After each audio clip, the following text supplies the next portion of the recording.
Bismillahirrahmanirrahim, në emër të Allahut, mëshiruesit, mëshirëbërësit. Të nderuar teleshikues të televizionit Koha, mirë se vini në emisionin Mesazhe Ramazani 2025. Jemi në një ndër xhamijat më të bukura, më të mëdha dhe më të frekuentuara të qytetit tonë, në xhamin Gamgam.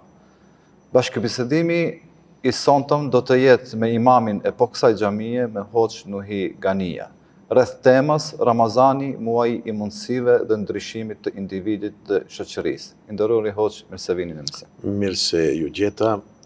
Shfrytëzojmë nga momenti gjithë besimtarëve musliman në Tetov, në Republikën e Maqedonisë së Veriut dhe gjithë kudo në hapësira shqiptare dhe në botë, ju uroj muajin e shit Ramazanit, duke lutur Allahun që ky muaj të jetë i begat dhe të arrijm shkallën më të lartë të devotshmërisë, ashtu siç synon edhe ky muaj shenjtë. Amin, faleminderit shumë. Atëherë çfarë bën muajin e Ramazanit që të veçohet si muaji i mundësive dhe ndryshimeve të mëdha? Për ta kuptuar më mirë se çfarë mundësie dhuron ky muaj i shenjtë, më së miri që flet rreth vlerës së këtij muaji dhe begative të cilat i sjell ky sultan ndër besimtarët musliman, Allahu i madhruar më së miri e përshkruan në versetin i cili flet mbi obligueshmërinë e këtij adhurimi për muslimanët dhe një hadith kutsi të cilin Allahu e përshkruan pra bukur mirë këtë muaj të shenjtë, si dhe hadithet të shumta profetike të Muhammed Mustafas. Nëse ndalemi dhe i bëjmë një koment të shkurt vetë fjalës së Allahut të vargut 183 të surës Bekare, ku Allahu thot: "Estaidu billah, bismillahirrahmanirrahim.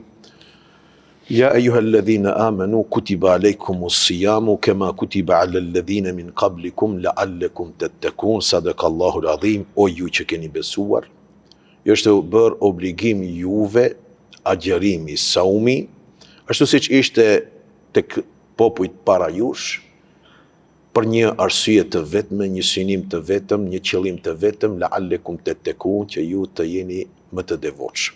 Pra, muaji i shenjtë i Ramazanit nga objektivat bazë parsore, do të thoja, qëllimet parsore të saj ka që njeriu ta ngrej, ta përsos në devotshmëri.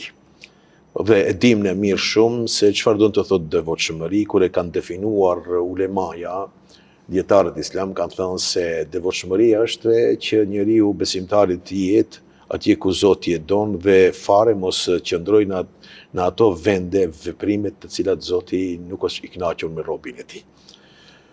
Kur flet Allahu i madhruar rreth muajit të shenjtë të Ramazanit, përshkruan se ky muaj thot është pra ky agjerim, ky ibadet.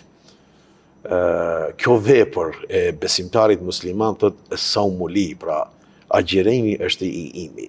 Wa ana ajzi bihi, dhe unë do ta shpërblej agjeruesin për kontributin, sakrificën të cilën e bën gjatë muajit të shenjtë të Ramazanit. Po çfarë është shpërblimi i Allahut për besimtarin për këtë muaj të shenjtë të Ramazanit? Allahu i madhruar thot kështu: besimtari musliman ka dy gëzime. Gëzimin e parë ka kur takohet ai me iftarin e vet, ndërsa gëzimi i dytë do të jetë kur do të takohet me mua. Dhe ka garantuar që atë shpërblim do të jap për në botën e ahiretit. Ndërsa nga ana tjetër dialogun që pat Musa alayhi salam me Allahun një ditë prej ditëve, ne dim se Musa alayhi salam është nga profetët e vetëm që Zoti i është drejtuar në formë direkte pa ndërmjetësues, pa Xhibrilin alayhi salam. Dhe një ditë Musa alayhi salam, duke shfrytzuar afërsinë me Allahun subhanahu wa taala, do t'i thotë: "Ja Rabb, o Zoti, kjo që unë jam aq afër madhërisë tënde, a ka pat dikush tjetër dhe a do të ketë këtë shans dikush tjetër të ketë këtë afërsi?" Nëse Allahu i madhëror i thot: "Ja Musa, o Musa, Do të vjen një ummet, që do të vjen pas teje, pas ummetit tënd, të cilët do të agjerojnë muajin e shenjtë të Ramazanit. Pra në formë direkte, pra e veçon këtë adhurim Allahu në bisedë me profetin e tij Musa alayhis salam. Dhe agjerimi do t'i lodh. Do të shihet lodhja në buzët e tyre. Dhe ata ja kanë dhënë besën Allahut se do të agjerojnë tërë ditën, dhe në momentin kur do të jenë para iftarit, ja Musa, ata kur do të më drejtohen mua me lutjen, unë lutjen e tyre do ta pranoj dhe besom o profeti im, se mes teje dhe meje tani që flasim janë 70.000 pengesa perde, ndërsa mes agjeruesit dhe mua në ato momente para iftarit nuk ka fare asnjë perde. Pra është një mundësi shumë e madhe dhe kjo tregon se në çfarë muaj ne jemi. Dhe farë mundësie dhe farë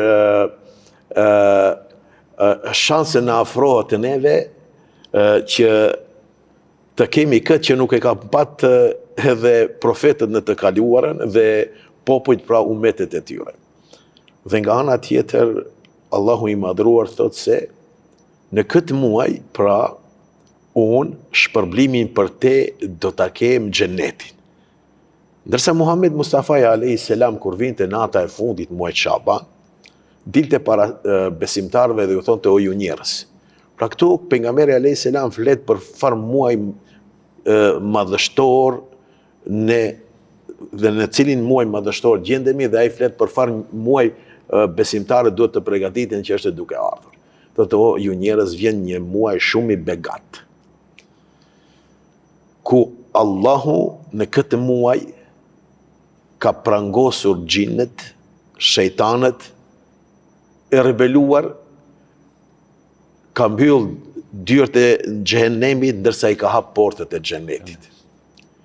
Si dhe në këtë muaj është një natë e veçantë e madhe që është nata e Lejletul Kadrit, e cila natë është më e vlefshme se 1000 muaj.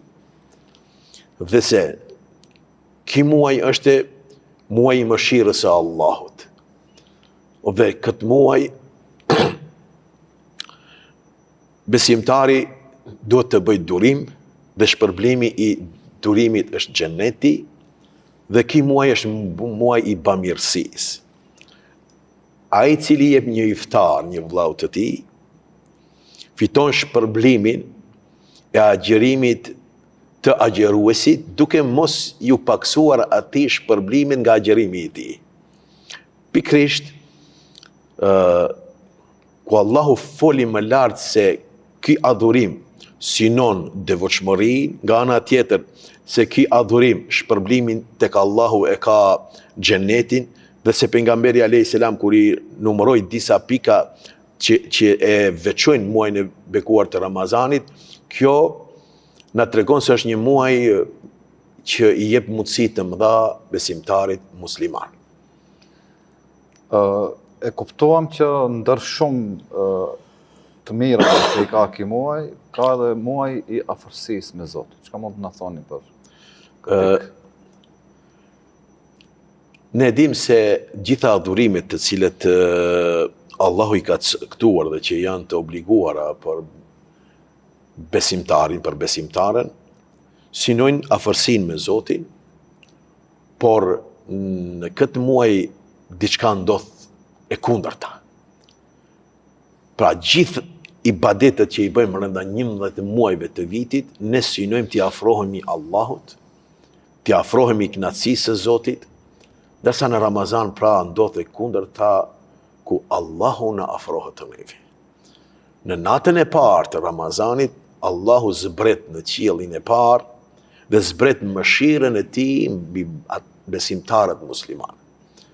Dhe a ka shans më të mirë, mundësi më të mirë, fat më të madh për besimtarin musliman që të arrijë muajin e shenjtë të Ramazanit, nga se në këtë muaj ti e ke Zotin. Nëse e ke Zotin, ke gjithçka. Nga se siç Allahu tha se besimtari musliman është shumë afër dhe nuk ka asnjë pengesë mes lutjes së tij dhe Allahut, Kjo nuk i jepet kjo shans gjatë 11 muajve të tjerë. Andaj, ky muaj mund të jetë muaj i kthesës tonë, që ne nuk duhet fare ta anashkalojmë, ta humbim, nga se në këtë muaj ne kemi Zotin afër. Ne dim se jeta na ka rënduar, problemet i kemi aq na kanë goditur sa që ndoshta jau kemi te kaluar edhe anijeve të cilat goditen nga valet e detit të trazuar, por pikrisht ai i cili e ka Zotin me veti.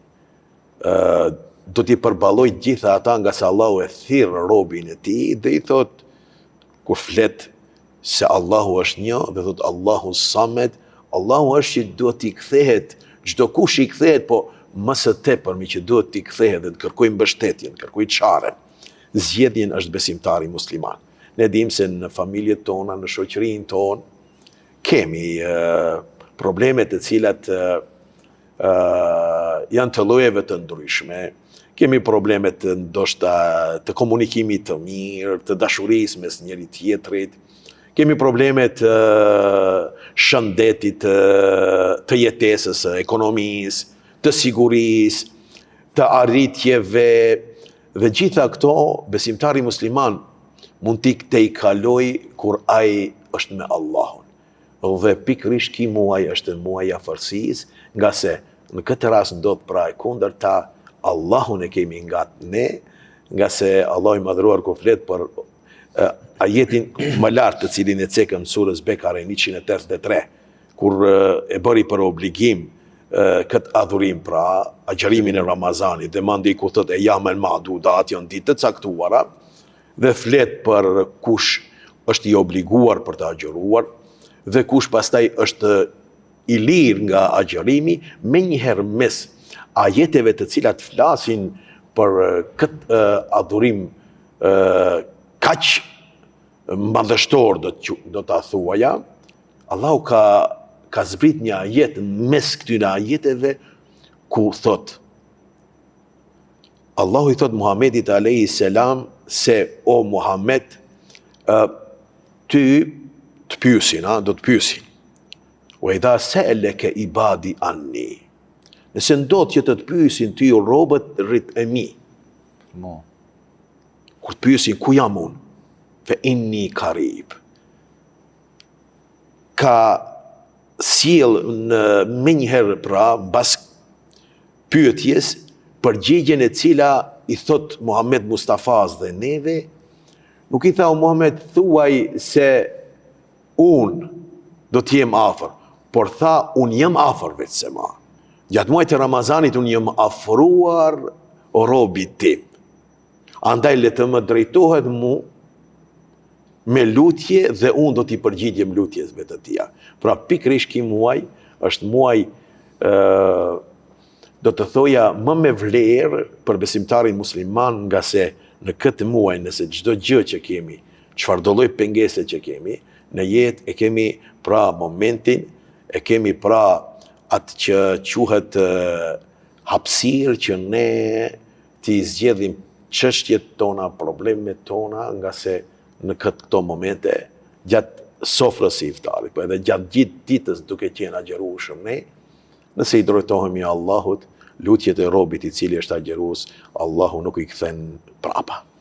Për skaj afërsisë me Allahun xhaleshanuhu, padyshim që ky muaj edhe synon afërsinë me njerëzit dhe familjarët tonë.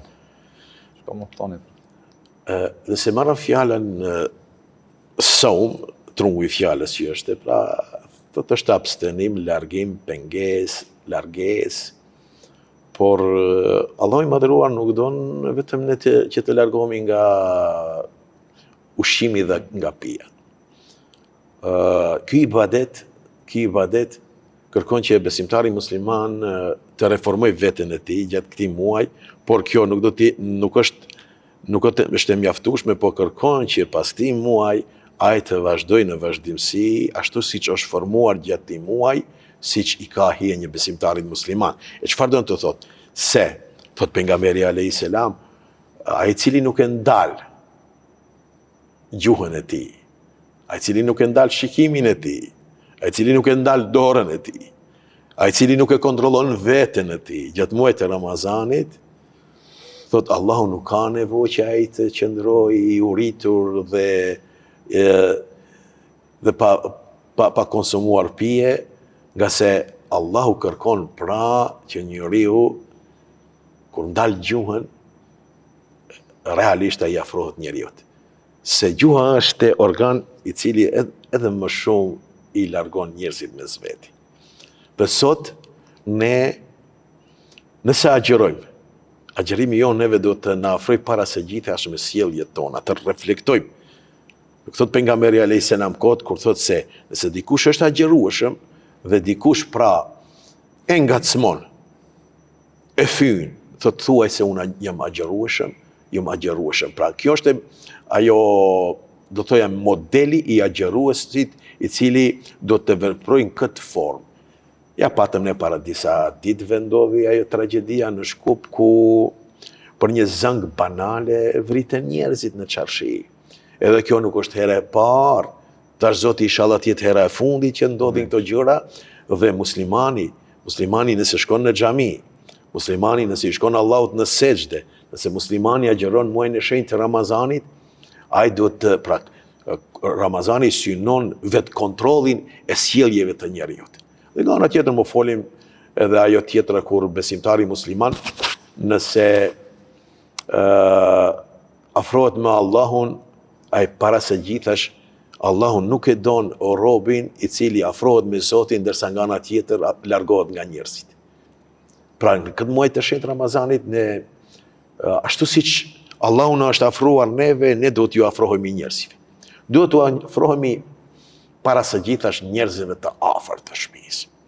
Nuk guxojmë ne të ulemi në sofrën e iftarit. Nëse më andejnë në një dhomë tjetër ne kemi nënën tonë, babën tonë, prindërit tanë, motrën ose vllaun, të cilat ato hanë iftar të veçuar nga ne.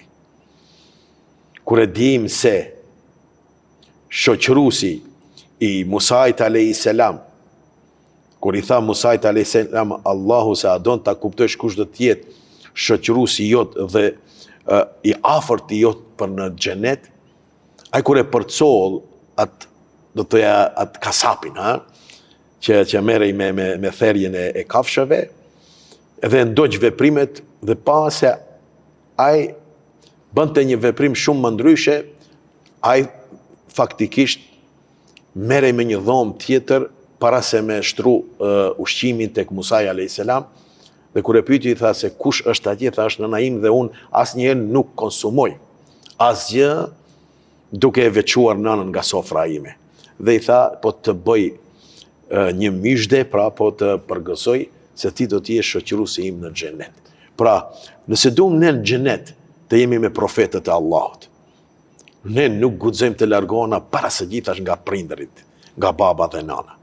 Por kjo nuk është e mjaftueshme për muslimani. Muslimani duhet të jetë i afërt me motrën e vet, motra me vllaun e vet.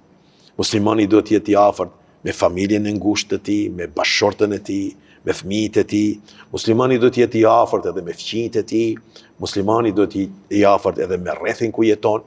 Duhet të jetë i afërt, do të jetë bujar edhe me njerëzit të cilët i ka në afërsi në vendin e punës, rrugës ku lëvizën. Pra komplet ky muaj i shenjtë i Ramazanit është një mundësi e madhe që neve të na, me që se synon Ramazani devotshmërinë, a devotshmëria i ngërthen të gjitha këto veprimet fisnike të cilat duhet t'i ketë muslimani.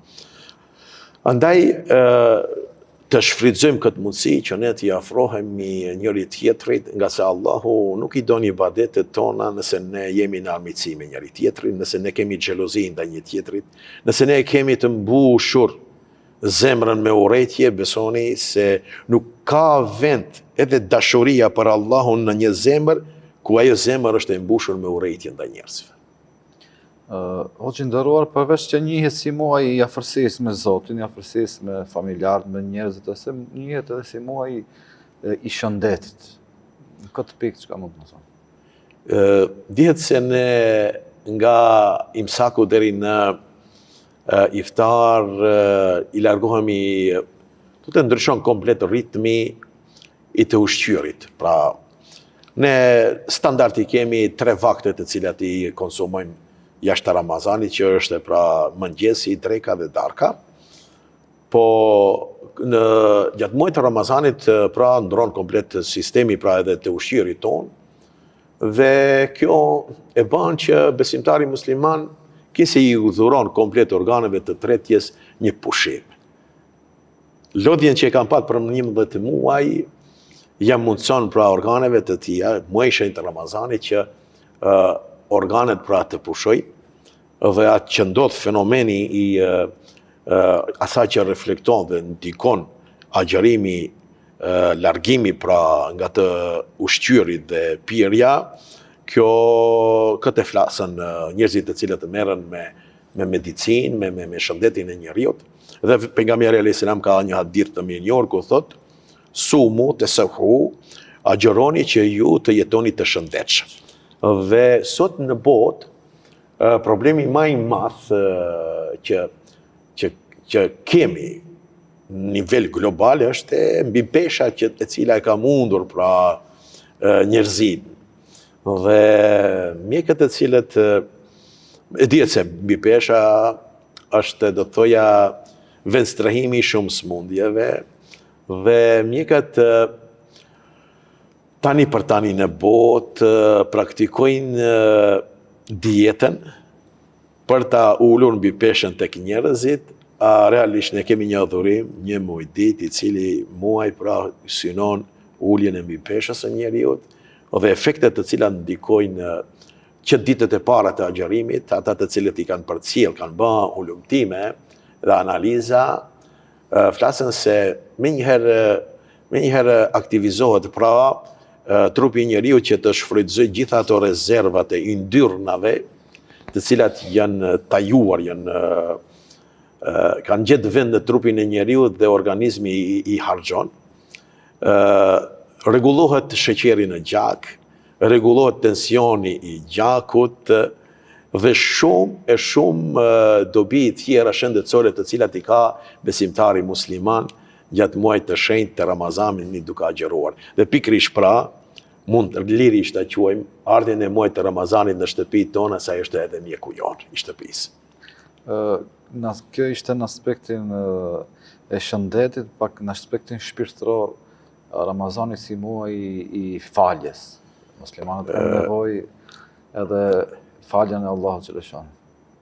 Ne dim se nëse për 11 muaj kemi lodhur trupin ton me ushqime të tepërta, ne nga ana tjetër njeriu nuk është vetëm trup, është edhe shpirt.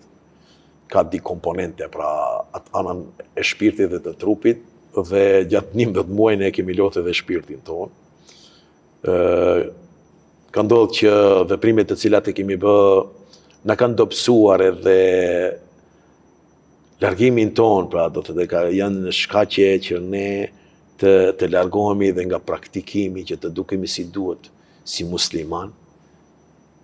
Dhe pikërisht muaji i Ramazanit pra ka ardhur që ta pastroj besimtarin musliman nga ngarkesën që ka bërë me veprime të pahishme, me dashje, apo disa që i ka bërë, ndoshta edhe ato pa dashje, po këto me dashje, po që dera e pendimit është e hapur gjithnjë, që ai ti kërkoj Allahut falje, por nga ana tjetër tu kërkoj falje edhe atyre të cilëve ju ka hindër hak. Dhe pikërisht pra ka thënë pejgamberi alayhis salam: "Men sama Ramadanan", ai cili agjeron muajin e Ramazanit, imanan wa ihtisaban, me një iman, një besim të thellë dhe me një shpresë të madhe, gufira lahu ma taqaddama min dhanbi, do t'i falen atij gjunahet. Nga ana tjetër kemi edhe atë hadithin e mirënjohur të pejgamberit alayhis salam, i cili kur një ditë xumaje të muajit të shenjtë të Ramazanit, duke hyrë për në hutbe për të ligjëruar, sa herë që shkelte shkallët e hutbes së tij, që ishin 3 shkallë, thonte amin, Allahumma amin, amin, dhe që nuk ishte praktike Resulullahi, dhe pyetën sahabët që ndodh, dhe ai përmendi 3 gjëra, po unë do ta veçoj atë ku tha se kush arrin muajin e Ramazanit dhe del nga Ramazani i pa falur, i mallkuar qoftë. Pra, agjerimi i muajit të shenjtë të Ramazanit, komplet me ibadetet, marrënda përmendura që ngërthejnë, siç janë namazet e teravis, sadakan që bëjnë, shtrimin e iftareve për njerëzit të cilët nuk do të thoja ato që i njohëm në gjithsesi duhet të kemi në sofër, se ka qenë tradit më herët, më parë tek ne, tek shtëpitë tona, njerëzit familjarë nuk janë thirrur në iftar, kanë ardhur ato vetë. Sa i shkon rahat te vllau i tij, te motra, shkon te miku i tij. Por ne pra gjatë Ramazanit që shtrojmë edhe iftare njerëzve të cilët nuk i njohëm, gjitha këto veprime që i bëjmë pra janë mundësi e madhe, pra që Allahu i madhruar shkakujtin e adhurimet me të mëdha të na fal, dhe dhashtë Allahu që ne këto punë të cilat i bëjmë, këto ibadetet të cilat i bëjmë, që Zoti të na i pranoj dhe të dalëm të falur këtë muaj, dhe besoni se ata të cilët kanë arritur të dalin të falur, ata janë njerëzit më të pasur. Dhe do të jenë njerëzit të cilët kanë arritur pra të përfitojnë nga mirësitë të cilat i ka muaji i shenjtë i Ramazanit. Muslimani çdo herë do të jetë bamirës. Mirë po, në Ramazan e theksojmë bamirësi. Dhe shpesh herë e quajmë edhe si muaj i bamirësisë. Po në praktik muslimani e shef gjatë Ramazanit çfarë do të thotë ti mungoj një familje ushqimin në sofër. Ti mungoj fëmijëve ushqimin në sofër. Nga se e shijon të ditën ai agjeron, dhe në praktik pra, Zoti ja mëson nëpërmjet i ibadeti besimtarit që ai gjatë agjerimit të kuptoj mungesën e ushqimit tek ata të cilët kanë nevojë për ushqim ndërsa nuk e kanë në sofër. Dhe kjo pra e nxit ki adhurim, ki ibadet, nxit besimtarin musliman që ai të jetë vigjilent, që gjatë 11 muajve dhe më andej, sa herë që të ulet të haj ushqim, ta kujtoj vllaun e tij, fëmijën e tij, një skamnor, një jetim, se ai ka nevojë. Dhe pikërisht aty edhe është ajo do të thoja ajka e gjithë ibadeti që ta reformoj besimtarin musliman që gjithmonë të jetë i kujdesshëm që të ndihmoj tjerët. Andaj edhe vetë më në fund kur përfundon muaji i shenjtë i Ramazanit, ne kemi edhe dhënien e sadakatul fitrit dhe bajrami quhet bajrami i fitrit. Kjo tregon se komplet kia adhurim gati se do të thoja më shumë se gjysa investon në ndërtimin e humanizmin në shpirtin e muslimanit. Synimi kryesor i muslimanit është fitoj xhenet. A është ky muaj ku mund të fitohet?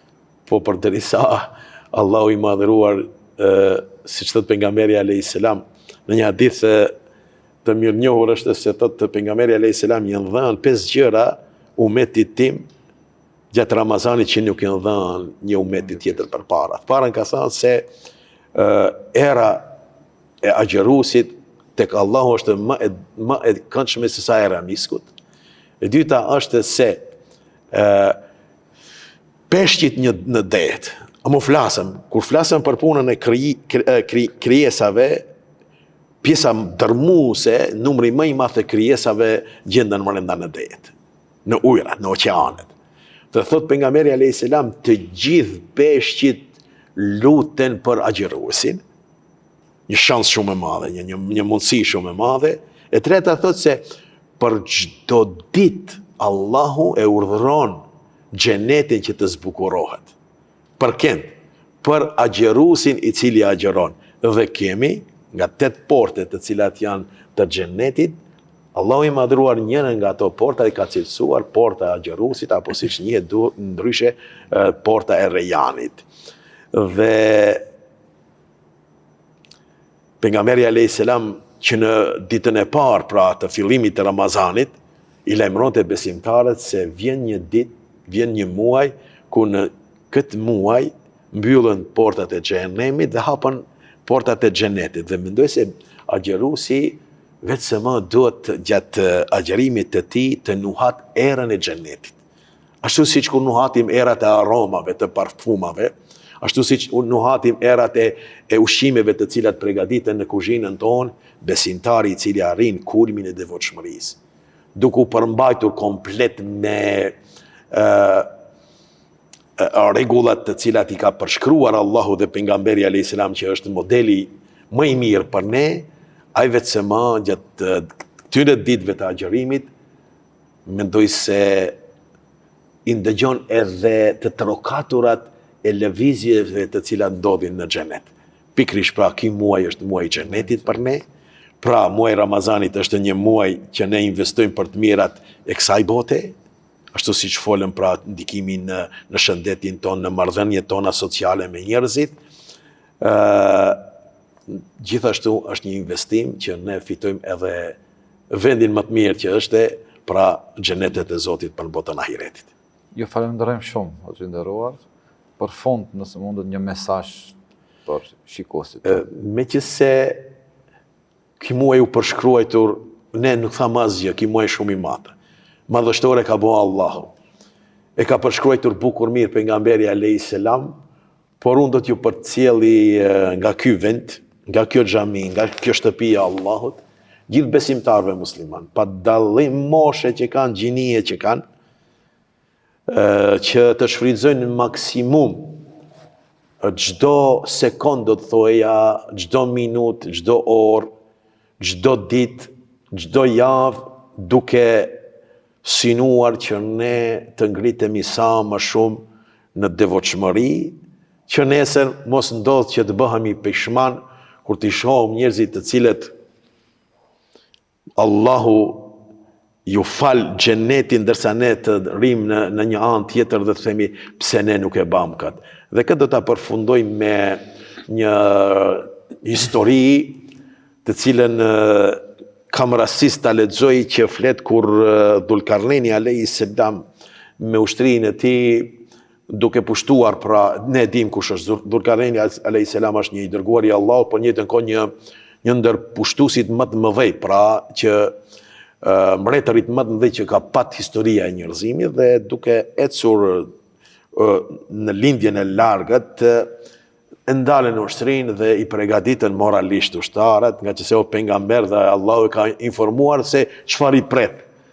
Ç'është ajo që i pret me një herë komplet atë ushtri, thot, çfarë do të him në një luginë që quhet lugina e errët. Nuk ka dritë. Dhe do të shkel një tokë që nuk e keni shkel fare në jetë.